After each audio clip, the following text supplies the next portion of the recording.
Watch Jayson Tatum in tears backstage after forced off with injury for Celtics. All right, we have to talk about this. Jayson Tatum was in tears backstage after being forced off with an injury for the Celtics. Now, I don't want to make light of anybody crying. But the reason why this is so funny is because all year we've been making light of Jayson Tatum crying. And now he's actually crying. So, I had to take a screenshot of this still image and put it up on my page. It says, "I told you so." But I'm sorry, man. This is actually sad to see. Jayson Tatum appeared to be in a lot of pain as he left the court. He was helped by two Celtics staffers as he slowly made his way to the locker room. The 25-year-old forward was visibly in pain after landing. Awkwardly on his left foot while driving to the basket in the third quarter of Boston's 125-119 win over the 76ers on Wednesday night. Now, he did come back after that, but then he re-injured it later on, and then he was done.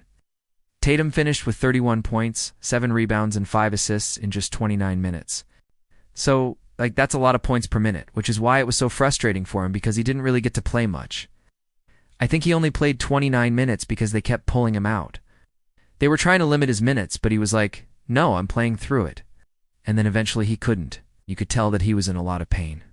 Now, the good news is that the Celtics say that X-rays were negative, so there's no fracture, which is great. It's the first step. Now, we just got to see how it progresses.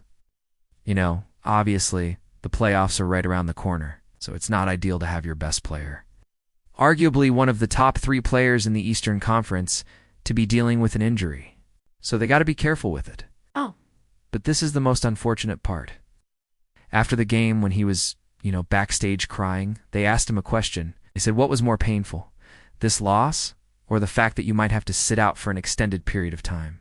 And he said, "Both. It's tough to leave your teammates in a battle like that. I wanted to be out there with my guys.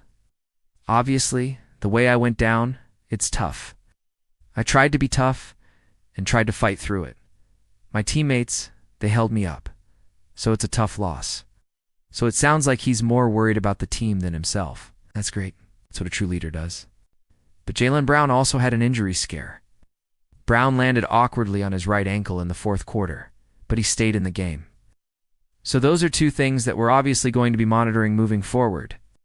If Tatum is out for any significant time, it would be a huge blow to the Celtics. In addition to being their best player, he's also their most consistent. And they're going to need both of those things in order to make a deep playoff run.